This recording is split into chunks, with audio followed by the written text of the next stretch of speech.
rester dans sa bulle. Moi, je me rappelle que donc elle est née à 23h55. Hein.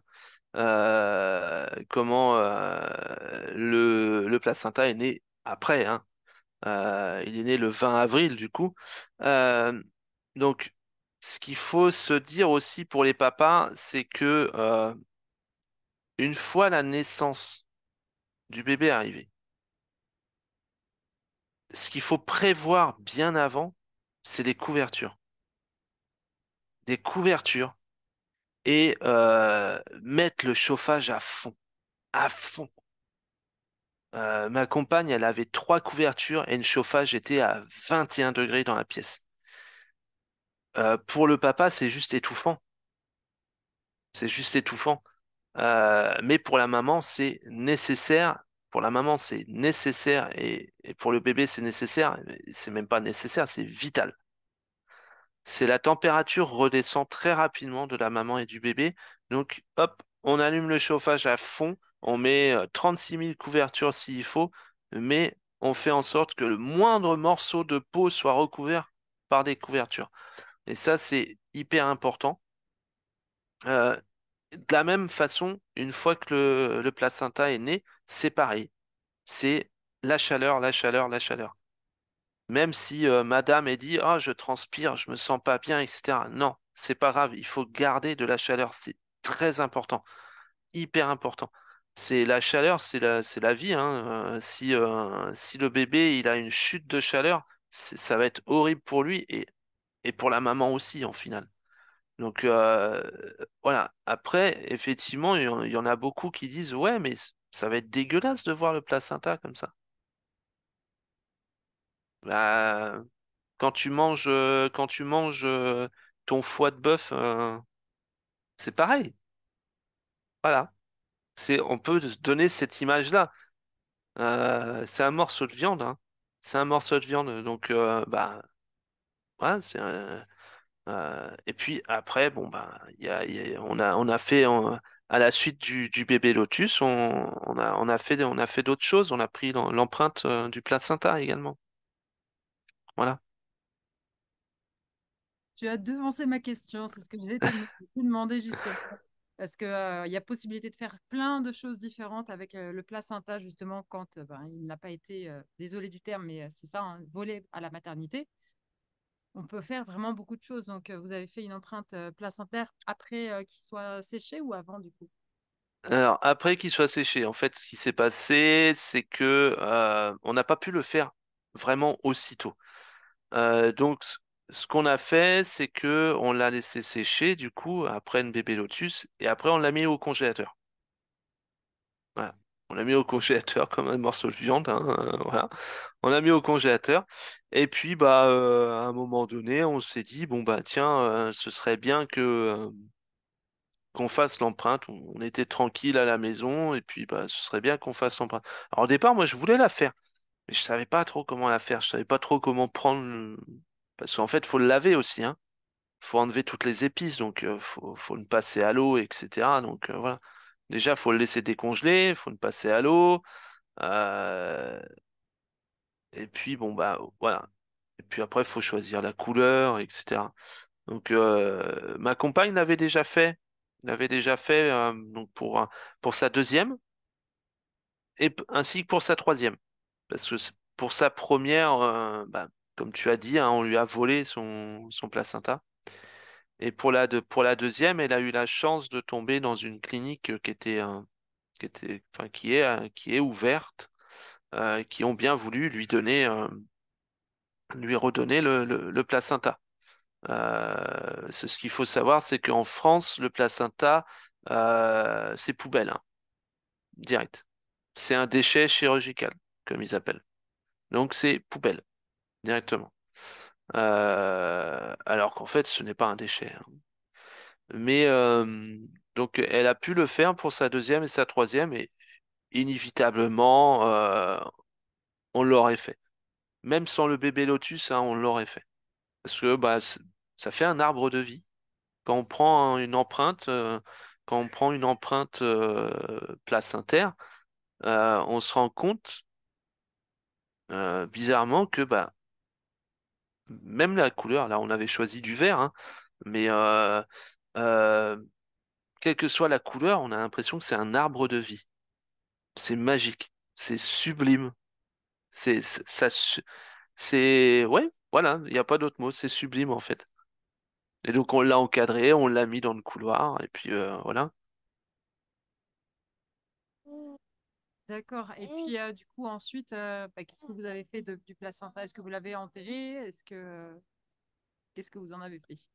Alors oui, alors je sais qu'il y en a qui en font des gélules pour, euh, pour la maman. Ça se fait. Il y en a aussi qui le mangent comme un steak. Voilà, ça se fait aussi. Alors je sais pas si ça se fait en France. Pour les gélules, je sais que ça se fait en France. Pour le reste, je sais pas si ça se fait en France. Nous, on a choisi de l'enterrer. Alors, enterrer, c'est un grand mot. On a choisi de le mettre dans un pot et d'acheter une fleur, un arbuste et de mettre l'arbuste dessus. Donc c'est dans le salon. Et c'est l'arbre à Mélusine en fait. C'est le pot à Mélusine, c'est la fleur à Mélusine. Voilà. Ma compagne l'avait également fait pour sa troisième. Euh, c'était enterré dans le jardin. D'accord. Mais impeccable. Franchement, c'est un très très beau partage. Ah bah oui. Est-ce que tu aurais des conseils particuliers ou du coup des ressources en particulier qui te semblent vraiment intéressantes? Je ne sais pas si tu connais les trois tomes de La naissance en BD de Lucille Bréau. Alors si je ne l'ai pas lu. Je ne l'ai pas lu, mais j'en ai entendu parler. Après, il y a un petit livre aussi qui est hyper intéressant. Alors, ça s'adresse plus peut-être aux enfants. Je sais plus le nom que ça. Mais ça s'adresse plus aux enfants où la maman parle de vagues quand le bébé arrive. Alors, je sais pas si tu connais le nom, mais je l'ai plus en tête. Et au final, même pour le papa, ça peut être intéressant. Et donc toujours hein, des petits livres comme ça. Après, je pourrais t'envoyer ça dans la journée ou dans les jours à suivre. Et comme ça, tu pourras mettre ça en lien de description en dessous le podcast. Mais ouais, j'ai des petits trucs à donner, ouais. Super, bah oui, volontiers, volontiers, parce que bon, enfin, je sais que assez souvent, alors je vais pas faire une généralité, mais c'est vrai que bah, les hommes, vous aimez beaucoup les bandes dessinées, donc c'est pour ça que je parle souvent de La naissance en BD, parce que bon, bah, un livre de Michel Audin, quand on n'est pas franchement, voilà, ça peut être un peu complexe et même si c'est passionnant, mais c'est vrai que La naissance en BD, je pense que ça peut être une super approche, bon, au moins pour commencer à mettre le pied dedans et à se dire, ah oui, mais effectivement, il y a peut-être un truc qu'on nous a mis dans la tête qui va complètement à l'encontre de ce que ça devrait être, en fait. Oui, voilà, il y a beaucoup de choses, hein. Alors, Michel Audin, bon, bah voilà, c'est une tête hein, là-dessus, hein, il y a pas de souci. Mais il y a plein ouais, il y a plein de choses. Faut pas hésiter à fouiller sur Internet, à fouiller sur Facebook, et même à aller sur le groupe Facebook là. Il y a pas de souci, hein. Justement, le truc c'est que on se dit bah c'est un groupe Facebook avec des mamans. Mais oui, mais c'est parce que les papas veulent pas venir. En fait, ils ont peur. C'est un peu bête, hein, c'est ce que je disais à ma compagne tout à l'heure. On entend beaucoup de podcasts de retour de maman, mais c'est parce que les papas, en fait, ils ont peur de parler. Donc, faut délier la parole et faut pas hésiter à parler. Oui, et pour ça, je te remercie parce que du coup, tu es le premier épisode de cette nouvelle série. Ah bah, c'est super. Et j'espère qu'il y en aura d'autres encore et encore parce que je pense que c'est vraiment primordial. Et dites-vous bien, messieurs, que non, la naissance, la grossesse, c'est pas qu'un truc de bonne femme. Que C'est un oui, truc d'homme. vous avez un rôle à jouer en fait, parce qu'à la maternité, clairement, votre rôle, c'est d'être un visiteur, hein. Dans les films, vous tombez dans les pommes parce que faut un petit peu de sang aussi de votre côté, c'est rigolo quand même. Mais vous êtes là pour tenir la main de votre femme, elle vous la broie bien comme il faut. Pour toi, c'était le pouce, hein, pas de chance.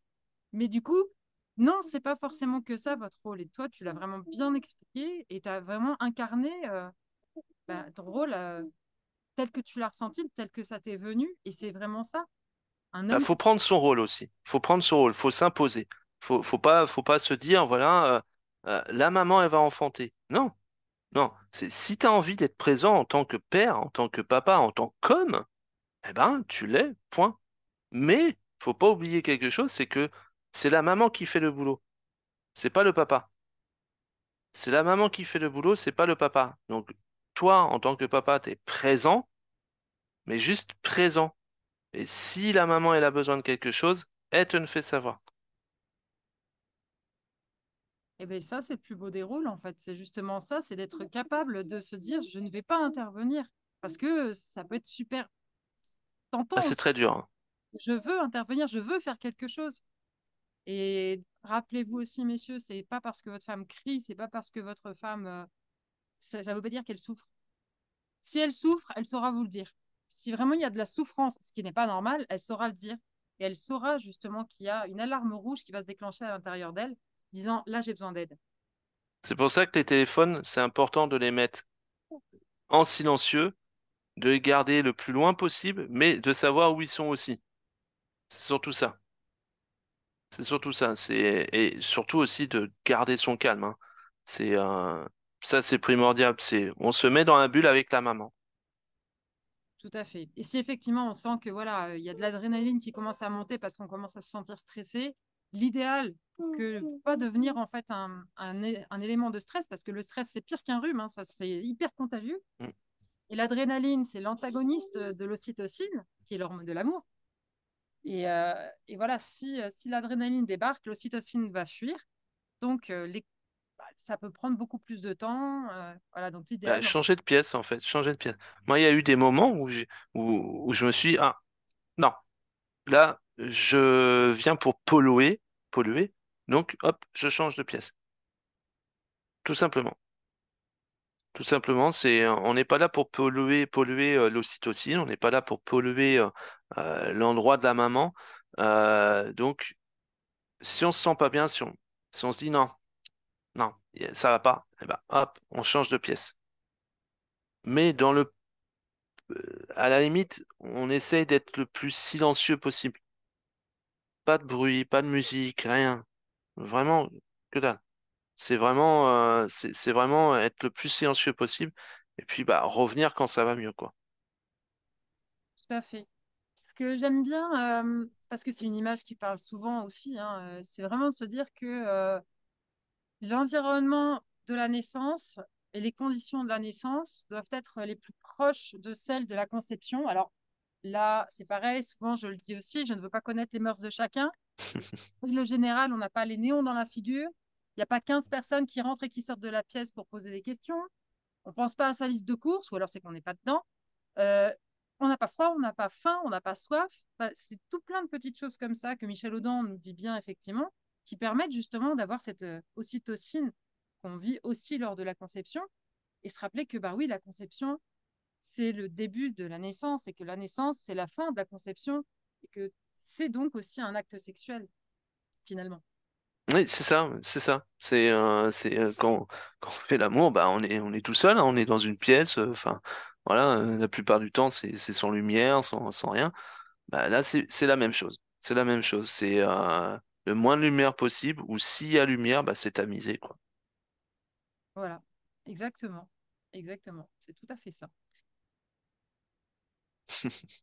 Magnifique, magnifique. Vraiment, je suis pleine de gratitude pour ton partage parce que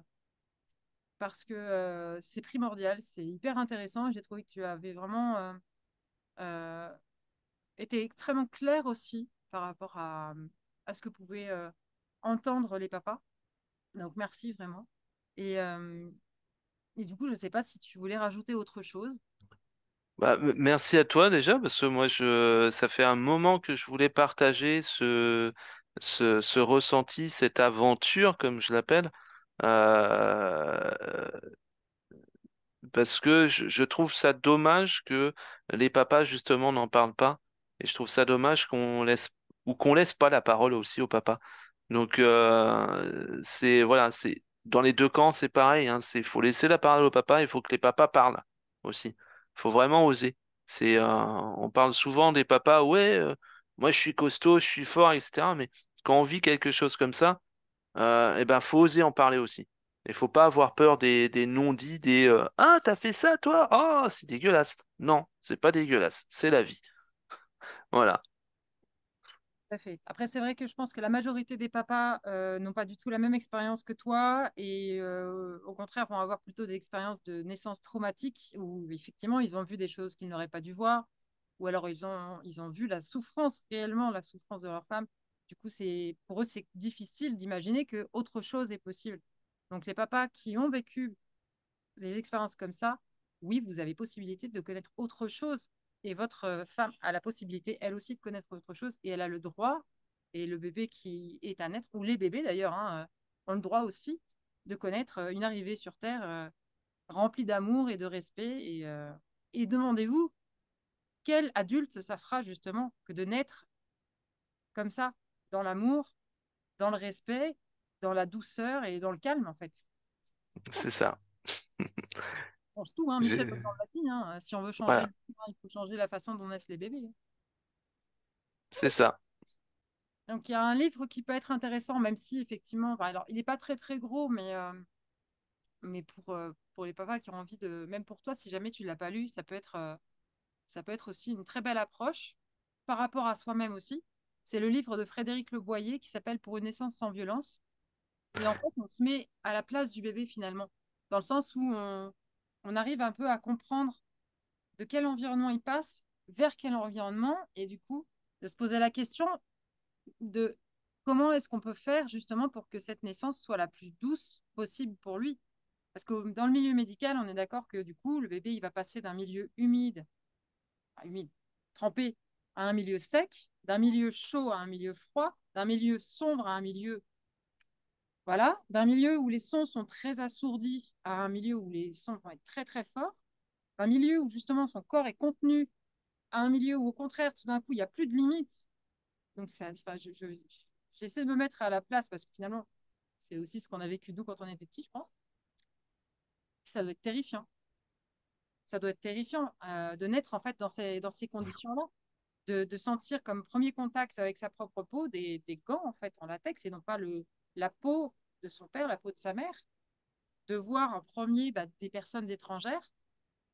Ça doit quand même être assez. Enfin, je dis ça, mais en fait, pour moi personnellement, c'est clairement ce que j'ai vécu. Hein. Donc, Ah bah, pour moi aussi, hein. mais Voilà, moi, je suis né en césarienne, donc je pense que j'ai, voilà. aussi. Mais non, je connaissais pas ce livre-là. J'en ai entendu parler vaguement, mais non, c'est vrai que je ne connais pas ce livre-là. Après, je sais il y a énormément de livres, de vidéos, de contenus, hein, un peu partout qui peuvent être disponibles pour les papas. Hein. Faut pas, voilà, faut pas. Surtout, voilà, c'est toujours pareil. Faut pas avoir peur en fait. C'est la peur de l'inconnu. C'est l'autre fois, j'en parlais avec un de mes collègues qui m'a dit, oh mais c'est formidable ce que tu as vécu. Mais moi j'aurais peur de tout ça. Alors je lui dis comme ça, je suis mais tu vois, c'est typiquement humain. Je fais la peur de l'inconnu. On connaît pas quelque chose. On va pas vouloir aller voir et on va se braquer et on va se mettre en colère, on va se frustrer, etc., etc. Je donne toujours l'exemple, moi, quand l'autre fois j'ai eu un papa qui est venu me parler sur Messenger, qui m'a dit, mais moi j'ai peur. Je fais, mais écoute, tu verrais un extraterrestre face à toi, qu'est-ce que ce serait?